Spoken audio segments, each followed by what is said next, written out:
I've lived in France for almost 10 years now, and I still remember the exact week I realized the postcard version and the horror story version were both lying to me. This is not the country of effortless cafes and endless charm that Instagram sells you, and it's not the bureaucratic nightmare of strikes and rudeness that certain forums love to repeat either. It's something quieter and stranger than both of those, and it took me years to actually see it clearly. If you want the real, unfiltered picture of life in this country, whether you already live here or you're thinking about it, hit subscribe and turn on the bell. I only make these once a year. Almost 10 years in France now, spread across a couple of different regions, and in that time I've had chapters that felt like exactly what I'd dreamed about as a kid watching films set here, and I've had stretches that ground me down in ways nobody warns you about, mostly paperwork, mostly the particular French relationship with rules that exist for reasons nobody can fully explain to you. My only goal here is to show you what daily life actually feels like right now, not the version that sells a relocation course and not the version designed to scare you off. Let's start with money, because that's usually the first real question. Rent varies wildly depending on whether you're talking about Paris or literally anywhere else. In Paris, a small one-bedroom, what the French call a studio or a two-pieces, can run anywhere from 900 to 1400 euros a month depending on the arrondissement, and that's before charges, which cover building maintenance and sometimes heating.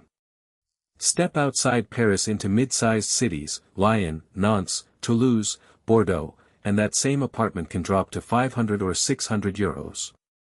Go further into smaller towns and you can find something livable for 350 to 450.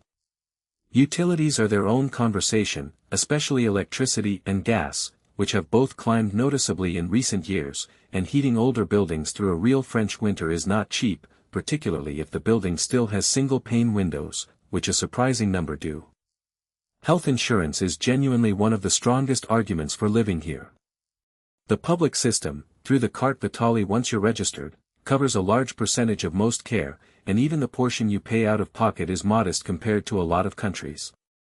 Most residents also carry a complementary mutuelle, which costs anywhere from 20 to 60 euros a month depending on coverage, and between the two, a doctor's visit or a prescription rarely becomes a financial event the way it can elsewhere.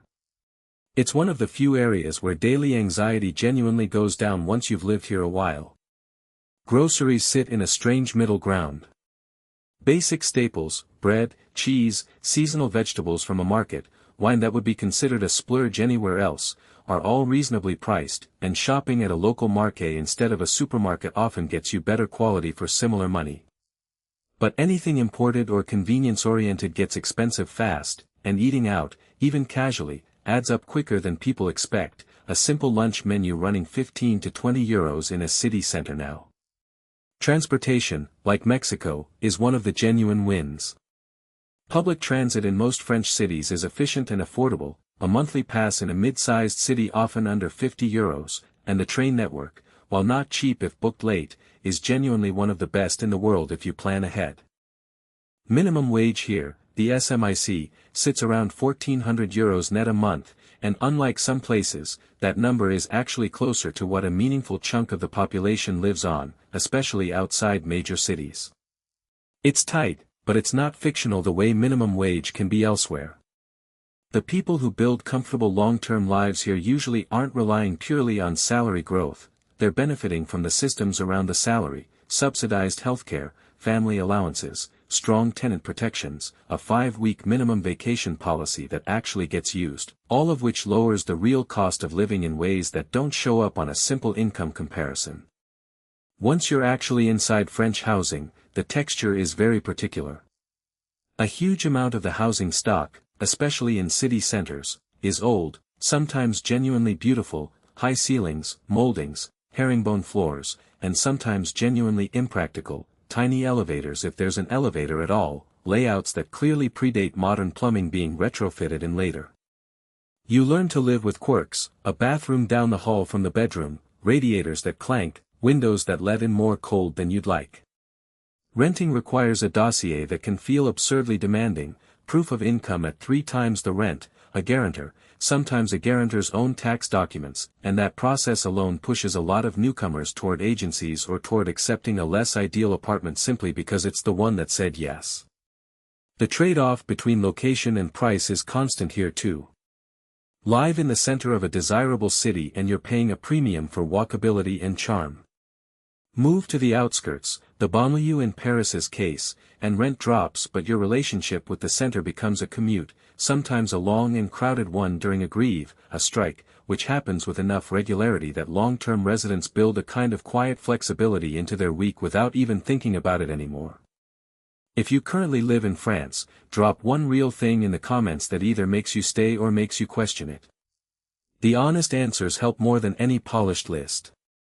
Safety here operates differently than the headlines suggest. France, broadly, is a safe country to live in day to day, but like anywhere, it's hyper-local. Certain neighborhoods in certain cities carry real reputations, mostly around petty theft and pickpocketing rather than violent crime, and you learn quickly which metro lines and which hours call for a bit more attention to your bag or your phone. The daily mental load is less about danger and more about friction, strikes affecting transit, administrative offices with hours that seem designed to be missed, a general pace that assumes you have patience for process. Climate varies enormously by region, the north gray and damp for long stretches, the south genuinely Mediterranean, and winters in a lot of the country mean short days and a real seasonal wait that catches newcomers off guard, especially the first year. Community is its own layered thing. The French reputation for being cold or distant has some truth to it on the surface. People generally don't strike up conversation with strangers the way some cultures do, and the path into someone's inner circle can feel slow and formal at first. But once you're in, the depth is real, dinners that last 4 hours, friendships that assume permanence rather than convenience. The harder part is the first year or two, where a lot of expats stay clustered with other expats simply because it's easier, and the loneliness that comes from that bubble is one of the least talked about parts of moving here. Breaking into local circles, through work, through a hobby, through genuinely committing to the language, changes the entire texture of the experience, but it asks more of you than a lot of people expect going in. So where does that leave things? The quality of life here really is high in the ways that matter day to day: healthcare, food, transit, protected time off, but it comes wrapped in a slower, more procedural rhythm than a lot of people are used to, and that rhythm can feel either soothing or maddening depending on your personality and your patience that particular week. The charm is real. The bureaucracy is also real. Neither cancels the other out. The honest version of living here sits in that middle space, and it looks different depending on your income, your region, your language level, and how you personally relate to a country that moves at its own pace regardless of your plans. If this gave you something honest to think about, give it a thumbs up. It genuinely helps this reach people trying to make a real decision instead of a romantic one. Subscribe with the bell on so you don't miss the next one. And drop a comment, tell me the real reason you stay here, or the real reason you're still on the fence. Whether you live here already or you are still deciding, protect your peace and make the choice that actually fits your life. I'll see you in the next one.